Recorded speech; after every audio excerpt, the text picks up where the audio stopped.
Paradiseworldvideos, Costa Blanca, Torrevieja, Spain. Latest news today, Saturday morning, 10 o'clock, 21st of June. Officially summer, the longest day of the year, and the kids break up next week, but we've got a lot of news to catch up with, and we've got some bonker news as well. And I say bonker news, yeah, we've got bars that have been blown up down the road here in Pirada, and we've got new rules in 1 car per household. And not only that, we've got other crazy stuff like old Sanchez is hanging on to power by his fingertips. Also, squatters. Yeah, 1 in 40 houses in Spain are occupied by squatters. And yeah, we've got the latest update on that as well. Another case of 2 people being charged with a murder in Murcia. And it's all down to kids being electrocuted at this kind of fairground. And not only that, being the longest day of the year, we've got severe warnings. And we're talking about temperatures hitting 38 degrees inland today and tomorrow with all this crazy weather going around. And yeah, we know it's summer, we know it's Spain, we get it every year, hot temperatures. It's come early and they're calling it a mini heat wave. And yeah, it is severe heat wave as well. Some people are getting isolated storms, flash floods, literally last 3 or 4 minutes. But before I start cracking on with all this news, I'd like to say a big thank you to all the people that, congratulations on me and my wife, anniversary the other day. And we went out for a meal. All the hundreds of places we could have gone to here in Spain, loads of bars and restaurants, especially in Torrevieja. I probably picked the worst one of the lot. And yeah, it was like eating a plate full of grease every dish we had. It was absolutely awful. And so it didn't go down very well. So if any of you do know any good restaurants you've been to and you recommend, just let us know in the comments any decent restaurants you know along here in Spain, and we'll have to check it out and do a review on it. We've got this new rule coming in, and they're trying it out in one area, and it could go to many more areas. And they're saying 1 car per household here in Spain. And this rule was happening in Mallorca, and it's got a lot of people absolutely going bonkers about it, because a lot of people, of course, have more than 1 car, and they're saying 1 car only. Roll out this new law where 1 car per household in Spain. They're saying once it's all gone down well and working really good in Mallorca, it's going to trickle down along the coast of Costa del Sol. They're talking about Barcelona, Madrid, and then nationwide. That is what they're hoping. And there's the wife, she wants another car because I'm always out in it. So yeah, this could save me a few quid if this rule comes in pretty quick.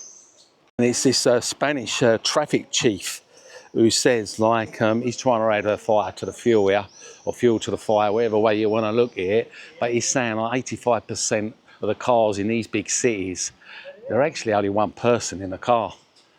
Well, it's a bit like London and everywhere else around the world, isn't it? This is all to do with the summer months, of course, tourists on all these Canary Islands and Balearic Islands and all these big cities where all the tourists are flocking in and causing loads of congestions on the road. And there's like 400,000 vehicles arriving every year. Now, I reckon it's a big increase, 110% in the last 7 years, and it's only going to get worse. I think it's all to do with money, because they were charging €1 a day to bring their cars ashore, but Mallorca is now raising the stakes, they're saying, and they're trying to draft this new law where entry fees for a car would be €50 to 85, and they're all cars that are being shipped from mainland Spain. So this is the headline grabber. They're saying non-resident owners will only be allowed to register 1 vehicle to their home address, and if you break the rules, you're going to be slapped with a fine. That's a surprising, isn't it, eh? €30,000 fine. They're saying this Ibiza, Formentera, they're already charging this €1 a day at the moment to just bring their cars ashore onto the island. But yeah, €50 to up to 85. That's a big, big jump, isn't it, eh? Do you know who's got the hump the most?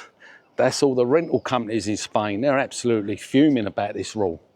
All this rule would have been benefiting the rental company, but they're actually fuming, and they're saying it's going to really impact their business. They're saying this is big discriminatory move, which is against our business model here in Spain. Owning, because they're saying all their cars are less than 2 years old. They're all like low emissions, and they're one of the cleanest vehicles actually on the road. They ain't started the rollout yet. They're about to start this rollout, and then of course they're going to start it on these islands, and then if it goes well, it's going to be everywhere. But already there's a lot of people kicking off about it. I don't know, Spain just wants to make things awkward all the time, don't they? A €300,000 fine if you've got another car. Will this be the beginning of the end of the busy roads in Spain? I tell you, it's going to affect everybody. It's going to affect people buying cars from the showroom. So the government's going to get a big, massive impact of lost revenue and taxes. All these car businesses and new car sales. If you're allowed one car, there's not going to be many cars going to be bought in these places. So I don't know what you think about this rule. I can't see it happening myself, but let us know in the comments. This one car per household. And yeah, it'd be very interesting to see if it does go ahead. Like most things, it's a proposal, and sometimes these balmy proposals go through. And I told you it's bonker news, didn't I? We've got some more bonker news as well. These squatters again, and yeah, Spain, like I say, you go on iLista, which is the main sales place in Spain. iLista, it lists all the properties, all different agents and everything, a bit like Rightmove in the UK. And when you start going through the list and you start tapping in property, I reckon 1 in 40 properties in Spain are actually occupied by squatters, and people actually buy property with squatters in and they pay to get them removed.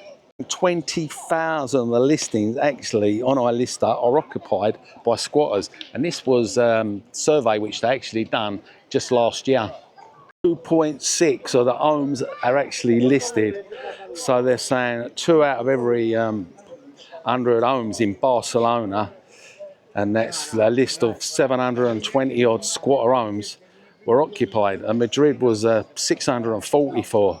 And I know it's bad. I know I can walk around Torrevieja and I can show you loads of houses that squatted, and all these little areas have got them. Some of them are bank repossessions and they've just been let to idle, where the bank waits for the property market to boom up again and then they try and resell it, so they're breaking into them. Some are holiday homes. As you know, in Spain it's getting so bad.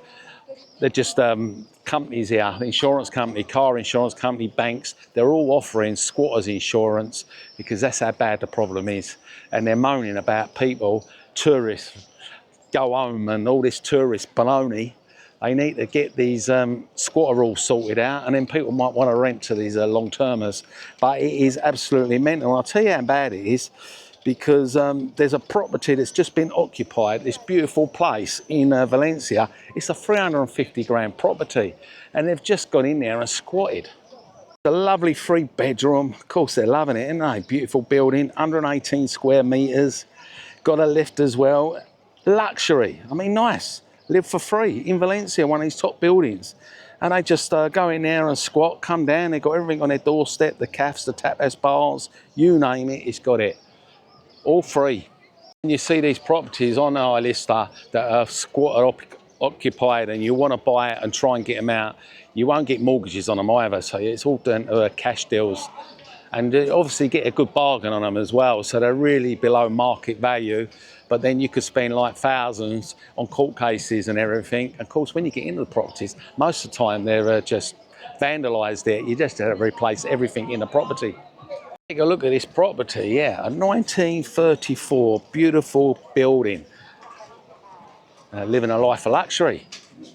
3-bed, 2-bathroom, 350 grand, all free. Most of the time the electric and water's cut in, because you get the companies, they do come and shut it off.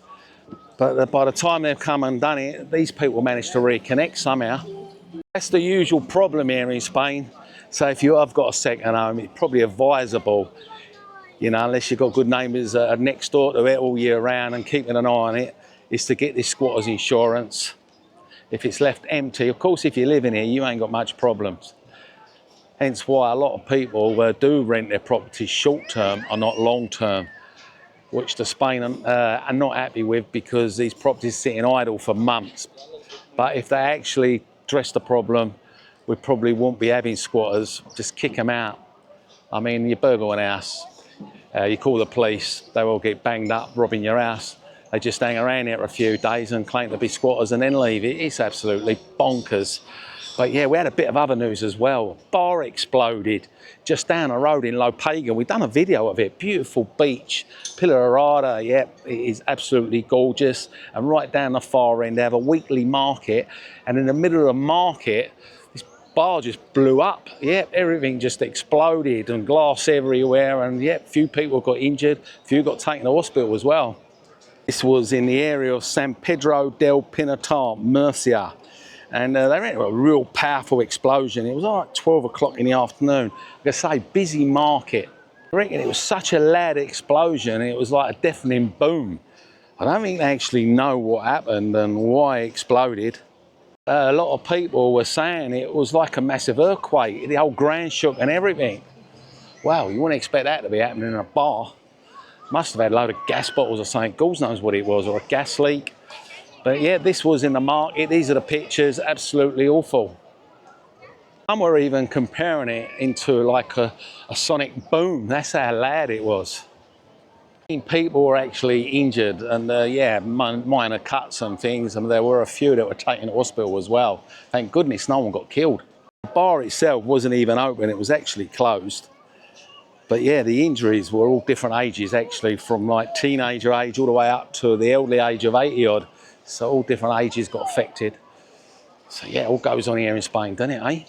They are suspecting it is more likely to have been a gas leak. But this bar apparently had loads of a history of complaints going on for a few years, all different kind of things. They're saying the town was a little bit shaken. I should imagine with an explosion like that. Of course, you've got all the festivals coming up. The San Juan, the bonfires all kicking off these next few days. So yeah, not good, eh? Tell you what is good though, in the Torrevieja Costa, where we done a video the other day, that was the only problem is with the area, of course, a few little potholes and weed growing up and dustbins that have not been replaced for years because the main council, the big city, get the bigger budget, or because people don't register on the padron, so they don't actually know how many people are living there, so they don't have a lot of police, no way near what they should be having. And they don't have like the dustbins emptied regular because people who are expats that live in Spain just can't be asked to go down and register themselves on a padron, so they get the true figures and they can provide the services for the people who are living there. So yeah, they're all up in arms. There was demonstration, you know, down at the town hall, which I've done a video of, and they're all screaming. It weren't just English people going, oh, it's the expats kicking off again. Some people call them immigrants, whatever you want to call it. They live in this part of Spain, Torrevieja Costa. Beautiful, beautiful beaches, bars, restaurants, got everything there. That's why they're all living there. But it wasn't just the expats that were kicking off about all the services and being neglected. And it was actually a lot of Spanish there as well, and different nationalities, because it's all mixed nationalities here in Spain, like the UK, like anywhere else. And as you know, it's beautiful, it's scorching hot, and you're getting the same back at home as well, beautiful weather. But your weather's only going to last a few days. We've got this all the way around to November and beyond. But that is why a lot of the expats or immigrants all come to Spain, and they seem to go along the coast, Torrevieja Costa, and the big protest about these bins. Well, we've got some good news, and a load of new bins have arrived and things are starting to happen. Potholes are getting filled. They're saying they've started doing the weeding now because summer's approached, and of course the rain stopped, so they're addressing the weeding problem. And a lot of these, you know, got your bin tax money back, made a claim because you weren't happy with the absolutely horrendous 3 times, up to 4 times increase on the tax. And that was in most urbanisations in Spain, all kind of different areas. They were taxed a lot, bin tax, big increase. But small urbs and areas, they didn't have to pay as much as others. But being a big area, we got the quadruple amount of tax. So a lot of them claimed it back. But the good news is these bins have arrived. We're going to start getting new bins on the streets. 500 new bins, they're saying, and again, the reason why it took a while because there was a shortage. But I've noticed all these other areas, Torrevieja, even these towns I go to, all brand new bins. Of course, in Torrevieja Costa, it's like they're sort of mistreating the expats for some reason, even though they're the majority, but you have got mixed nationality, like I mentioned. But we were getting battered up bins without lids and basically terrible. And I think the protesters worked because we got these lovely bins coming. I know the residents have been crying for years about the neglect and how we need them, but that protest has certainly worked. It moves quick here in Spain, as you know. It's manuana, and when you come to live in Spain, you get used to manuana. We work at a slower pace. Some things never ever get done. It takes weeks, and it's took them years. But we got some bit of sad news. This next case is sort of down to a child that's been electrocuted this kind of fairground in Murcia. And apparently a load of other kids were injured at the same time as well. Police have arrested 2 people and they're looking to arrest more people. They were electrocuted and the child actually really badly burnt, and she had a little foam coming from her mouth, distressing for the mother and the family. And they were there quick, they were working for hours, emergency services, trying to save the poor girl's life, but there was nothing sadly that could be done. Literally electrocuted, and this happened like at 12 o'clock at night, and the emergency services were there, like I say, for at least an hour trying to save the poor people. But how could someone get electrocuted going out for a little kind of funfair thing for the day? It's just happened literally last week, and yeah, it was distressing for the family watching a child get CPR for about an hour. They're looking to arrest more people, and a big investigation, as you can imagine, into how these people got killed. And there were other children as well that were like seeing people like bleeding and foaming and everything down at this electrocution. So there was an 8-year-old girl and 2 boys aged 11 and 12, all showing symptoms of electrocution. Poor girl's mother, she was only 29. These people that are operating the fair, they're getting done for misconduct and of course manslaughter as well, homicide case, and lots more investigation, more people involved as well. So that's an ongoing case. And that must be devastating for all the families and everyone watching what was going on. Wow. There are a bit of sad news, and like I mentioned the other week in the last video, quite common now this time of year, we're getting a lot of drownings in the sea because you've got the riptides and everything. As much as you see the sea calm, they're saying don't go out in the sea and don't go too far, and make sure that the lifeguard can see you, and don't attempt to try and save anybody and risk your life. Just try and chuck something in and alert the main people. The lifeguards are trained, and you know, basically common sense in it. Don't go out further than what you can swim. I like to just go where I can stand, and that's it. But yeah, lots of deaths, and we're already breaking records for people dying. Figures on last year, there's already been 45 already, and there's been a couple here in the last week or so. Apart from all the doom and gloom, I do like to report on all the news. Some is good, some is bad, some is bonkers. We're in Spain, and if we don't like it, we go home. But of course we love Spain, but I just like to report on what's going on everything from house prices, weather, latest news, people who are looking to buy property, all that kind of stuff, showing people areas. And also I like to mention a big thank you as well to channel members that have signed up to become a channel member for the month. So you know, you get the privileges of supporting Paradise World Videos, making more videos, but you get to see all the videos before they go published, and yeah, they're channel member only videos, and then later on they do go out, but you support me. And also I'd like to thank all the subscribers, of course, and I hope you do enjoy this video today. And I'll tell you what we've done to make things a little bit easier, and for people that do buy me coffees, I've got a little barcode app now. You can just scan it if you're watching it on TV. So literally now, if you want to buy me a coffee and you want to support me, you just get your phone out and just scan the barcode. Easy peasy lemon squeezy. If it's your first time to the channel, as you know, we're getting new subscribers every day. You might not have seen me old videos. I have been to many golf courses, I've been to many areas. If you just put in the search on my channel, you'll find the areas. And of course, if you watch most of my videos, you know how wonderful Spain is. This great weather, healthcare, and al fresco dining. And we've got to put up with this heat now, all the way around to November, like I said, and even December.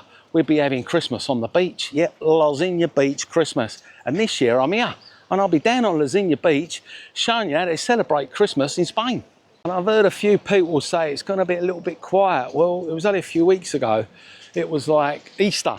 And of course, Easter was absolutely rammo here. and the weather was shite back in England. Well, now the weather's super great in England. They're getting a bit of a little bit of sunshine we give them. We do give it a bit now and then, and they're enjoying it. 30 odd degrees each day, yeah, they're having it great at the moment. But as soon as it stops, which could be soon, unfortunately, I don't like to be a damper on it, but you know, I lived in England, I know what it is. We get a taste of it, and then the thunderstorms come. So yeah, that could be a reason why it's quiet. Everyone don't need to travel for the sun. We've got it here, but you've got it there as well. And not only that, of course, the 6 weeks holidays around the corner, so they're all waiting to come over here and flood the airports and all these coastal towns for the 6 weeks holiday. Meanwhile, all the kids have broke up and they're all coming now and down here for their second homes from Madrid, Barcelona. So yeah, we're going to start seeing it super busy, loads of traffic on the road, and yeah, mental, innit, eh? Yeah, Paradise World Videos. And I hope you enjoyed the video today, and if you want to support me, you can, and let us know if you've been to any decent restaurants just around Torrevieja, Punta Prima, Guadalmore, anywhere this part of Costa Blanca. We'll have to check it out, because that meal was awful. And it's hasta pronto from me, which is I'm going to see you soon. And don't forget to check the videos up there, especially if you're buying a new house.